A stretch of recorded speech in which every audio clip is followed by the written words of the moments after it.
spanduk reklame ini tidak memiliki izin apa? Artinya apa? Ada nggak perubahan sampai dengan tahun ini?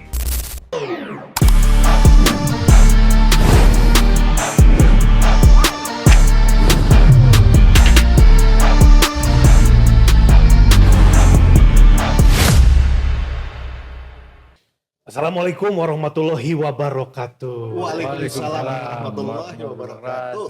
Makan bareng-bareng namanya Botram.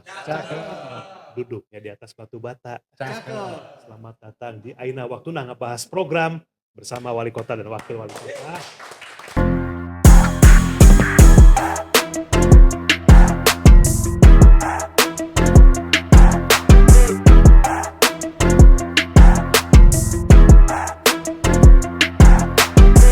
Wali sehat ya? Alhamdulillah sehat walafiat. Ini bintang tamunya podcast kali ini Pak Iskandar. Kepala Dinas DPM PTSP Dinas Penanaman Modal dan Pelayanan Terpadu Satu Pintu. Siap. Luar biasa nih kalau ngomongin masalah izin, berusaha NIB ya, penerbitan NIB, kemudian juga mengurus investasi dari investor yang mau berusaha di Kota Sukabumi. Pak Iskandar, Siap. gimana nih situasi Kota Sukabumi saat ini pasca ya penertiban reklame, kemudian juga semuanya dikelola lagi, perizinan semua dengan BPKPD berarti itu ya, Yap. dengan Pol PP kerjasama, kemudian juga dengan DPM PTSP-nya sendiri. Ini ada perbedaan nggak nih masyarakat nanya nih? Mana tuh kan dipasangan spanduk reklame ini tidak memiliki izin apa? Artinya apa? Ada nggak perubahan sampai dengan tahun ini? Terima kasih Pak Wakil. Ya. Terima kasih Pak Wali kesempatannya. Ya. Assalamualaikum warahmatullahi wabarakatuh. Waalaikumsalam warahmatullahi wabarakatuh. Kami dari DPM PTSP Dinas Penanaman Modal Pelayanan Terpadu Satu Pintu. Ya. Core bisnis kami dua.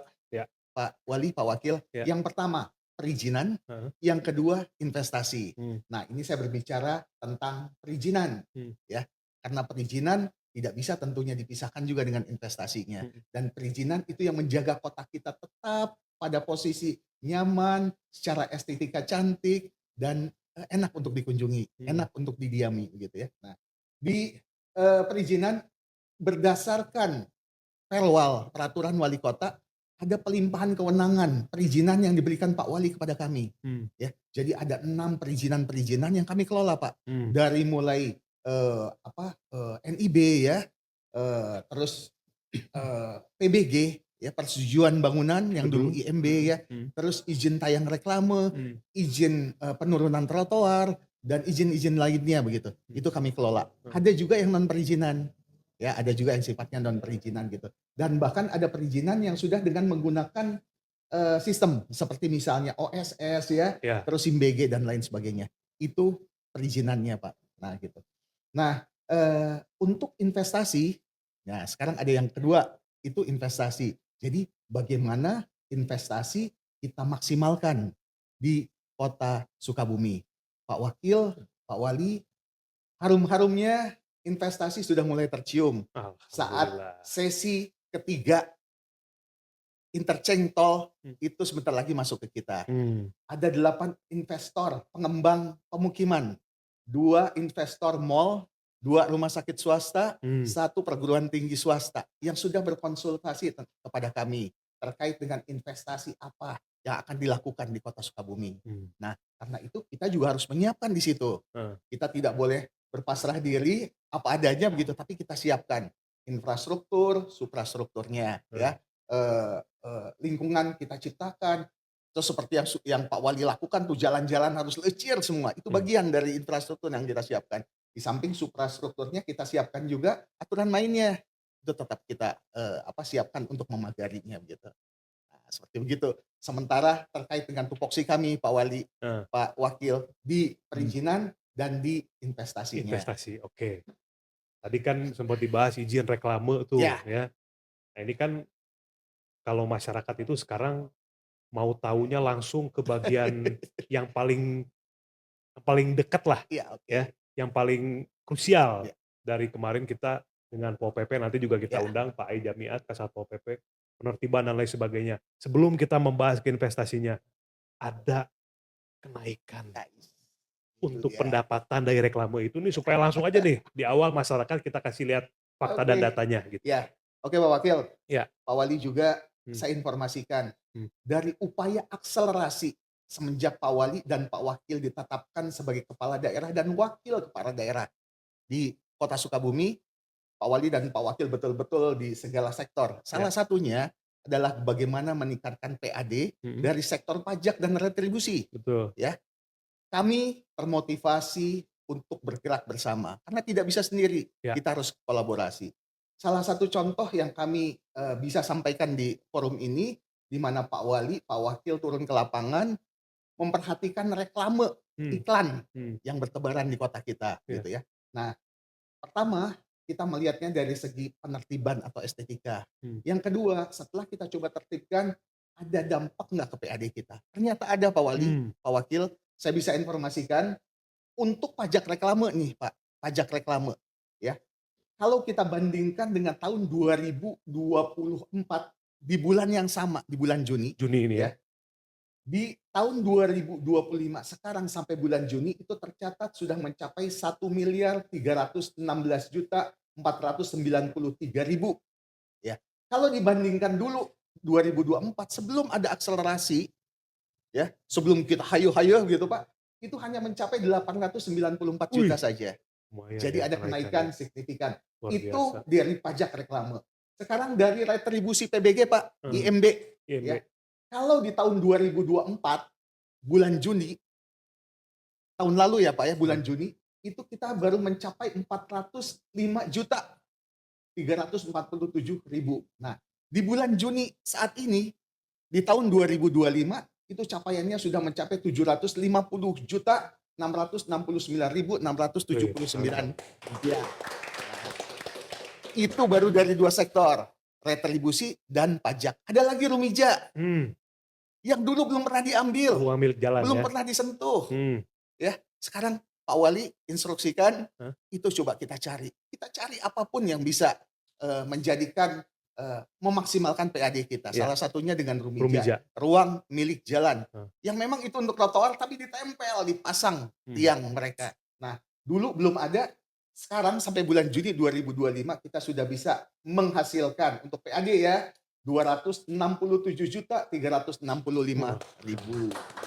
Sebelumnya tidak ada. Sebelumnya tidak ada Sekarang sama sekali. Baru ada 267 juta. Alhamdulillah. Dan ya itu pelan-pelan karena ini baru tahap awal ya. Kita lakukan secara masif ya, terstruktur dan insya Allah sesuai dengan harapan, sesuai dengan arahan Pak Wali dan Pak Wakil. Oke, terima kasih Pak Is. Sangat lugas dan jelas. Pak Wali, melihat kenaikan-kenaikan ini bagaimana nih sesuatu yang sudah diinginkan. Kita tuh dari pas pertemuan pertama dengan Pak Wali itu udah bahas ini. Nanti kita akan meningkatkan pendapatan asli daerah. Caranya nanti udah kita action aja, nanti lihat aja nanti kalau kepilih gitu. Dan dibuktikan. Pak melihat ini gimana? Udah puas belum Pak? Oh jauh. Ini masih jauh. Masih jauh? Ini masih gigitan semut. Waduh, gigitan semut. Ini masih jauh. Gigitan buayanya kapan? Jadi kita akan begini. Kita akan breakdown secara menyeluruh. Karena kalau saya acuan saya itu adalah produk domestik regional bruto. PDR. Itu regional. Kalau kita ambil 5% sama dengan 820. Kalau ambil 5% tuh kan. Dari 16 triliun Pak ya? Ya. 16, kalau ambil 2,5%-nya sama dengan itu 410 miliar. Itu aja. Ya. Sekarang itu secara umum. Kalau ini kan hanya bagian aja, sub. Itu kalau 2,5%-nya itu sekarang 410. Nah, sekarang kita, insya Allah kita bisa hanya dapat sekitar 120, ya kan? Nah, jadi kalau 120, sekitar 1,25% dari produk domestik regional bruto itu. Ini 2025 nih. Sampai akhir tahun berarti Pak ya? Ya, sampai Desember. akhir tahun. Dari mana ketemunya? kita bisa lihat rata-rata PAD kita sampai dengan bulan Juni. Kali 12. Ya April kurang lebih 120. Tapi saya optimis bisa di atas itu. Karena masih belum normal. Nah ini kan yang kan saya gini minta ke dinas perizinan ya. Ini begini, semua pelaku usaha di Kota Sukabumi seluruhnya harus punya izin. Ya. Setelah punya izin, dia harus membayar retribusi maupun pajak daerah.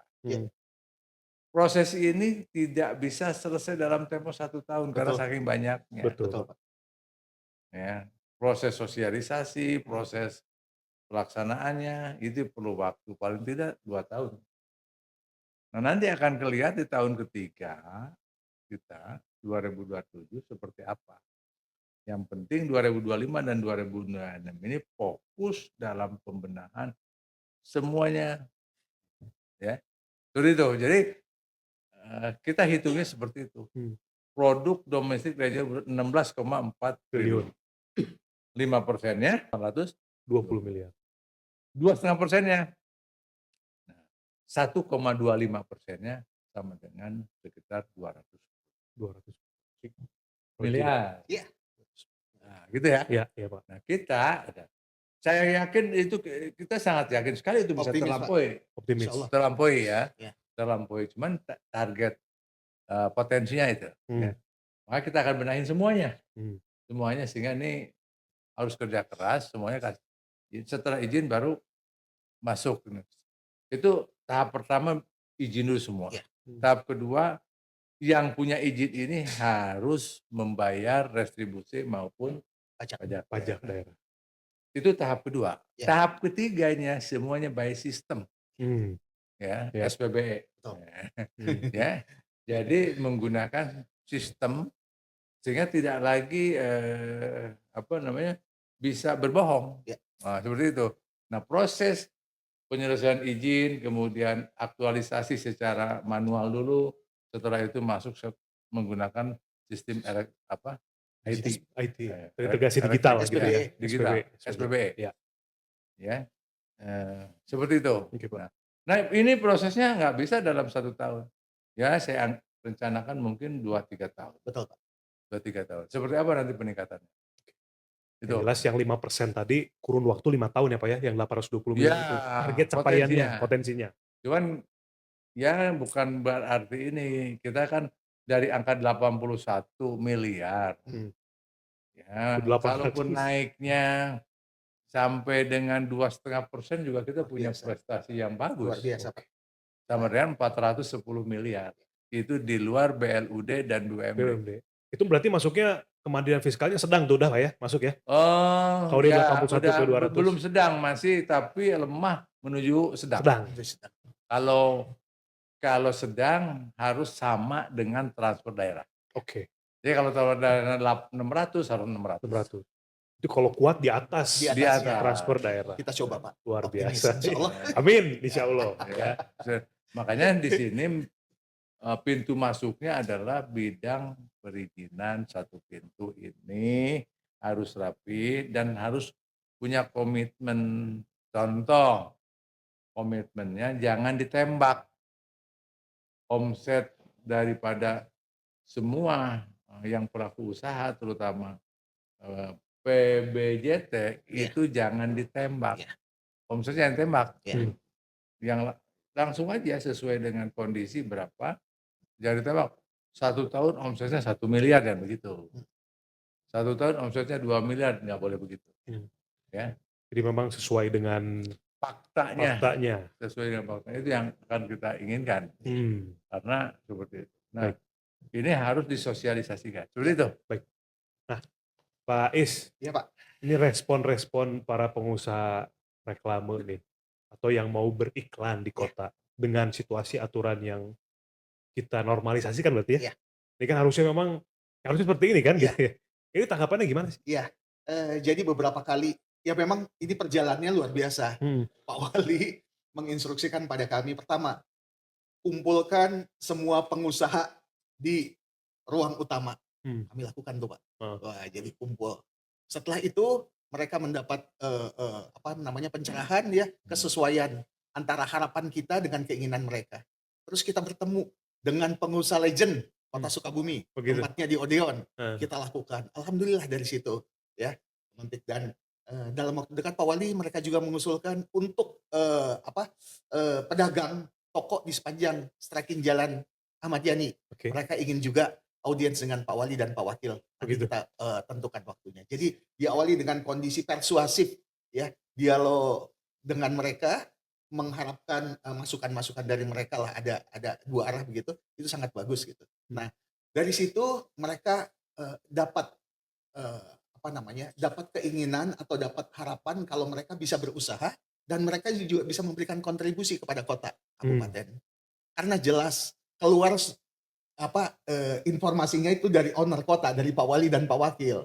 Jadi membuat mereka, oke kita bisa berusaha, selagi juga kita, patuhi aturan mainnya. Betul. Nah, jadi seperti ini untuk reklame sebetulnya mereka mau, mereka menyadari di tempat-tempat lain, kota-kota lain juga begitu, ya. Tapi ya itu, kita harus tunjukkan ini aturan mainnya sekarang ya. Nah, dan harus kita juga tayangkan Pak yang sudah mereka distribusikan ke kita, ditayangkan, "Ini loh sumbangsi kamu." Jadi kita harus punya dashboard harapan mereka gitu. Dashboard? Web yang bisa Oke. dia buka dan ada nama usaha dia di situ kalau dia berkontribusi. Itu senang sekali. Ketika Nah, sudah bayar sudah pajak, bayar pajak. perizinan, tuh cakep Tepat. tuh. Itu tahap 3. Tahap 3 dashboard ya? Tahap Iya. 3 ini, jadi tahap 1 ini semua kasih izin dulu deh. Iya, Hmm. betul Pak. Tahap kedua bayar dulu. Ya. Tahap 3 ini kita sudah menggunakan sistem. Ya. Dan langsung pakai website langsung Iya. dan bisa Akses. diakses oleh siapapun dan pakai aplikasi. Iya. Ya. Cuman kan proses itu perlu waktu. Iya, Iya. betul Pak. Perlu waktu. Tapi itu Sehingga dulu ya. nanti ketahuan di Kota Sukabumi yang bayar pajak dan yang Nah, tidak. begitu. Yang tidak pasti saya akan panggil dong. Iya. Ya, karena buat apa berusaha di sini kalau tidak ada kontribusi? Betul, Pak. Buat apa pasang-pasang reklame di Kota Sukabumi bikin kota kurang bagus kalau tidak memberi Kontribusi. Di mana saja pun berusaha, apalagi di luar negeri ya. Iya. Itu nggak mungkin nggak ada izin, nggak mungkin tidak ada retribusi dan pajak daerah. Ini kota Iya. yang ditata, dikelola berdasarkan undang-undang dan peraturan pemerintah. Ya. Seperti itu. Iya. Dan saya akan tegas di situ. Iya. Nah, ya, cuman kita kasih edukasi dulu lah, literasi Iya, Pak. sampai para pelaku usaha juga paham. Oke. Dan yang paling banyak dipertanyakan, setelah uang pajak daerahnya ini residu Terkumpul. dikemanakan uangnya? Untuk apa? Untuk apa? Makanya 1 tahun pertama, 2 tahun pertama biar mereka juga melihat. Iya. Ada visualnya. Dan Yang saya dirasakan. akan membuat satu loncatan. Loncatan pertama, loncatan dari PAD. Yap. Ya. Karena sepanjang sejarah Sukabumi berdiri, itu 2024 81, 2023 sekitar 60 miliar. 2022 itu 50. 2021 ke sana itu paling tinggi 50. Ke bawahnya di bawah 50 per tahun. Baru rekor tahun 2024 ini 80. Iya. Dan kita pecahkan lagi rekor 2025 ke 120-an. Insya Allah nanti kita pecahkan rekor lagi terus. ya. Mencapai di angka 200 atau mungkin bisa lebih. Amin. Nah, itu yang pengen didengar juga oleh mereka sebagai wajib pajak. Itu berkesan sekali, Pak. Iya. Ya. Dan itu semua uang dari wajib pajak akan kembali untuk masyarakat. Nanti masyarakat dibelanjakan lagi dalam bentuk belanja jasa dan barang kepada masyarakat. Nah, masyarakat dalam bentuk insentif juga. Masyarakat punya daya beli. Maka akan menumbuhkan ekosistem ekonomi. Good governance. Pemerintahan yang baik. Pak Is, ini alhamdulillah ya, ini kita tingkatkan terus. Jadi masyarakat juga nanti ikut menyaksikan, karena ini kan terbuka, podcast siapa aja nonton, dan ini adalah bagian dari suara-suara dari pemerintahan Kota Sukabumi. Kemudian untuk perizinan yang gratis, penertiban izin gratis, ya, itu sejauh mana animo masyarakat Pak Is sekarang? Karena kan saya lihat waktu itu pernah ketemu dengan Pak Iskandar di kantor, itu lonjakannya tinggi sekali 2024. Ya. Itu gimana sih Pak Is? Ya, jadi Pak Wali, Pak Wakil, kami sampaikan juga bahwa salah satu core bisnis kami adalah memberikan pelayanan terbaik kepada masyarakat, khususnya di bidang perizinan. Karena ini bagian dari reformasi birokrasi yang Pak Wali dan Pak Wakil gaungkan, ya instruksikan pada kami. Jadi semua pelayanan perizinan itu harus yang terbaik. Nah, kami membuatlah yang namanya MPP, Mall Pelayanan Publik. Pak Wali dan Pak Wakil sudah 3 kali ke MPP, iya. gitu. Asik. Nah, jadi kami kumpulkan semua instansi yang melakukan pelayanan publik di tempat kami. Jadi one stop service untuk pelayanan. Mereka datang, ya, mereka mengurus layanan kebutuhannya dan mereka dapatkan hasilnya di situ. Ya, ada saat ini 27 tenan instansi yang melakukan pelayanan di situ, Pak, dengan 107 layanan. Dan semuanya gratis, kecuali yang terkait dengan perda kita, perda pajak dan retribusi. Nah, yang lainnya gratis. Nah, itu yang membuat lonjakan izin yang dikeluarkan oleh teman-teman instansi itu tinggi. Karena apa? Kalau satu orang konsumen, customer kita datang, masyarakat, misalnya dia mau ngurus izin usaha, dia belum punya KTP, silakan datang ke tenan KTP ada di Sdukcapil. Nah, dia sudah dapat KTP, Pak, di sini juga bisa ya untuk ngurus iklan, dia datang ke tenannya di PPKAD. Nah, dia juga buat di situ. Jadi efek dominonya ada ya? Begitu. Satu tempat. Jadi di situ front office-nya, back office-nya masing-masing kantor sesuai SOP-nya. Ada persetujuan lingkungan 7 hari kerja, ya 7 hari kerja baru dia dapat di situ lagi. Jadi dia tidak usah keliling ke kantor-kantor kita. Cukup di mall pelayanan Cukup publik. di MPP. Soalnya nah, belum puas dengan itu, Pak. Kami juga jemput bola pelayanan di masyarakat, Pak. Pak Wali pernah memberikan map NIB gratis di pasar. Itu bentuk layanan kami yang namanya Sijimat. Siap jemput pelayanan perizinan di masyarakat bersama OSS. Nah, itu. Jadi kami tidak bisa menunggu di kantor. Ya, tukang cuek, tukang rengginang, tukang bubur ayam, tukang lotek itu harus kita samperin, Pak. Karena apa? NIB, nomor induk berusaha, itu haknya masyarakat dan kewajibannya pemerintah. Kalau kita menunggu di kantor, mereka nggak datang, harus meninggalkan lapaknya, Pak. Nggak, iya benar ya. Jadi kami yang turun ke lapangan. Kami bekerja sama dengan Pak Lurah dan Pak Camat, karena itu warga mereka, Pak. Dikumpulkan di depan masjid, di kantor kecamatan, kantor kelurahan, sudah ada 10, kami datang. Nah, kami tinggal kontak Pak Wali, menyerahkan dong. Wah, gitu. Pak Wali, Pak Wakil menyerahkan mapnya begitu. Alhamdulillah, itu responnya luar biasa. Karena itu capaian kami, Pak, capaian kami luar biasa. Tagline kami, lacak, temukan, daftarkan, dan bahagiakan, Pak. Lacak, temukan, daftarkan, bahagiakan. Karena gratis ya, semuanya gratis begitu. Keren. Semuanya gratis, semuanya harus punya izin. Harus punya izin. Dan izin di sini bukan hanya untuk warga Kota Sukabumi yang mau berjualan di Kota Sukabumi atau yang punya usaha di Kota Sukabumi, tapi juga tentang investor. Nah, ini kayaknya bahasan yang cukup tajam nih Pak ya, terkait investasi. Kota Sukabumi itu masyarakatnya banyak yang pengen punya mall yang terstandarisasi. Ya. Kemudian juga pengen punya pabrik untuk lapangan pekerjaan, lain sebagainya. Ini sejauh ini sudah di titik mana sih Pak Is? Kita kan sudah pernah ketemu sama teman-teman investor tuh. Sejauh ini udah di titik mana tuh? Boleh saya ceritakan kronologisnya, Pak? Coba. Yang memotivasi kami. Jadi Pak Wali, saya pegang betul instruksi Pak Wali saat retreat di Magelang. Kalau nggak salah Pak Wali menyampaikan di WA Group itu, kalau fiskal kita lemah. Ya. Karena apa? PAD kita rendah. Ya. Masih lebih besar transfer pusat dan provinsi dibanding PAD kita. Ya. Nah, karena itu kita harus keluar dari zona yang sekarang. Pak Wali instruksikan, silahkan teman-teman SKPD berpikir untuk menaikkan PAD di masing-masing sektornya. Jadi kami berembuklah sama teman-teman, Pak, bagaimana cara untuk meningkatkan PAD yang ada di tupoksi kami gitu. Nah, hasilnya yang utama di samping menggali pajak, retribusi, dan pemanfaatan aset, ya, kita juga harus betul-betul membuka peluang sebesar-besarnya karpet merah kata Pak Wali untuk investasi. Karena disitulah Pak sumber dari investasi yang akan masuk dan memberikan kontribusi besar pada PAD kita. Saya berikan satu contoh Pak. Boleh.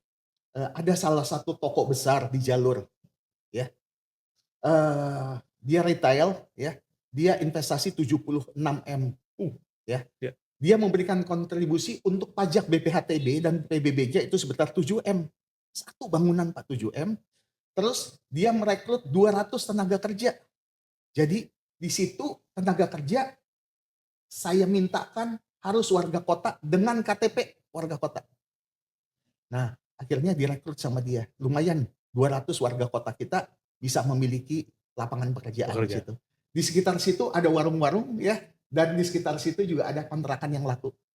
Nah, itu efek dominonya. Dan ternyata setiap tahun dia memberikan kontribusi PBB 200 juta kepada kita. Itu baru satu bangunan Pak.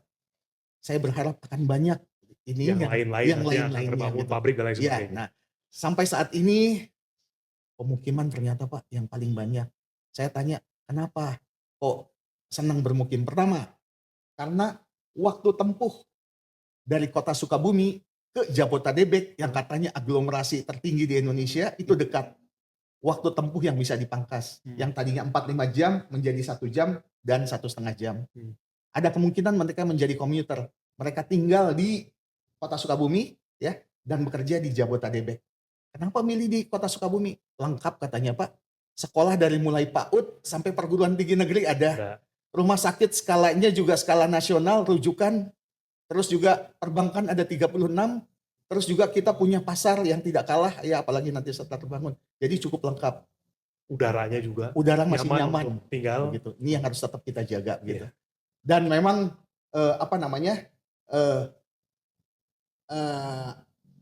ya pemimpin ya kembali lagi. Kalau pemimpinnya semangat mereka lihat. Soalnya apa? Sosok pemimpin itu betul-betul dari cerminan begitu. Jadi Pak Wali kelihatan punya effort yang bagus untuk mereka cocok gitu. Jadi mereka senang gitu. Nah, kalau dari Pak Wali kan pokoknya nanti investor karpet merah ketemu langsung dengan saya gitu ya. Harapan Bapak untuk Kota Sukabumi ke depan kerjasama dengan investor sebenarnya seperti apa sih Pak? Untuk memajukan satu wilayah kan harus ada uang. Uang ini didapat dari mana? Kan itu. Untuk Kota Sukabumi kita nggak bisa cetak uang. Ya. Untuk mendapatkan uang kan mau nyetak uang atau mau pinjam uang atau gimana ini? Kan itu masalah.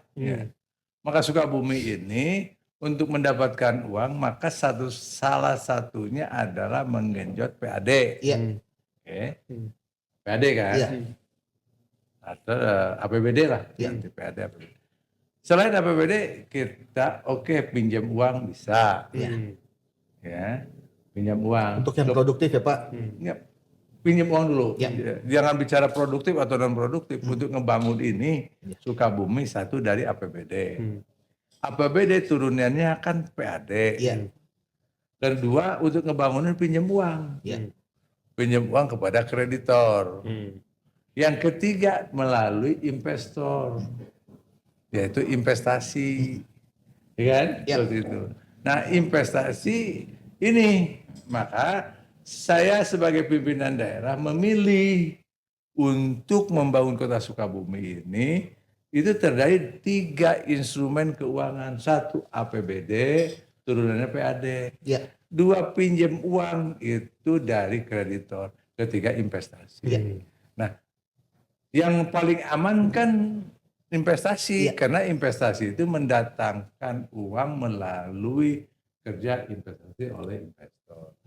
Itulah makanya kita dibutuhkan kerja investasi seperti itu. Pinjam juga nggak apa-apa. Nggak apa-apa karena untuk memajukan. Cuma nanti yang pinjamnya dari kreditor. Dan ini sudah kita lakukan. Sudah kita lakukan sebelum-sebelumnya. Ya termasuk sekarang juga cuman volume pinjamnya tidak besar. Jadi pinjaman itu jangan dipandang wah itu salah, tidak. Yang jelas seberapa produktif dan menjalankan uang dari uang pinjaman. Iya. Kalau uang pinjaman habis dipakai untuk konsumsi, ada yang jangan. Yang penting untuk akselerasi pembangunan ke depan ya. Gitu. Oke. Jadi naikin PAD, APBD, PAD. Kedua investasi. Ya. Ya. Itu. Siap. Karena kita nggak mungkin nyetak uang. Betul. Siap. Kalau nyetak uang berbahaya. Iya. Ya. Karena harus ada uang dari mana? Ya kan? Masuk Pemasukannya. gajian segala macam, dari mana uang tuh? Mohon. Ya kan? Dari pemasukan. Oke. Wah, ini banyak banget nih. Kalau kita ngebahas masalah investasi dan apa saja yang akan diinvestasikan, ini juga akan butuh waktu yang cukup. Jadi nanti kita bikin part 2-nya, Pak Is. Siap. Ya, membahas Part 2. khusus part 2 tentang investasi apa saja. Kisi-kisinya, ada mall, ada pabrik untuk pembuatan boneka OM, ya. Original equipment manufaktur. Ya. Nanti kita akan bahas, dan juga investasi yang lain yang insya Allah akan diterapkan di Kota Sukabumi untuk lapangan pekerjaannya. Pak Is, terima kasih. Nanti kita bahas lebih lanjut lagi. Mungkin ini kan bersinggungan nih. Siap. DPM TPSP itu dengan BPKPD, Iya. dengan Pol PP, nanti Mohon. untuk termasuk nanti sosialisasi untuk pelang perusahaan juga ya. Iya. Pelang usaha-usaha ya. Iya, papan nama toko. Papan nama toko itu belum kita bahas. Nanti kita akan bahas lebih detail. Siap. Semua kita bahas ya. Siap. Di pertemuan selanjutnya dengan Pak Iskandar dari DPM PTSP, dan mudah-mudahan ini bisa menjawab sebagian rasa penasaran atau pertanyaan dari Barai semua. Sampai ketemu lagi di podcast selanjutnya. Assalamualaikum warahmatullahi wabarakatuh. Masyarakatnya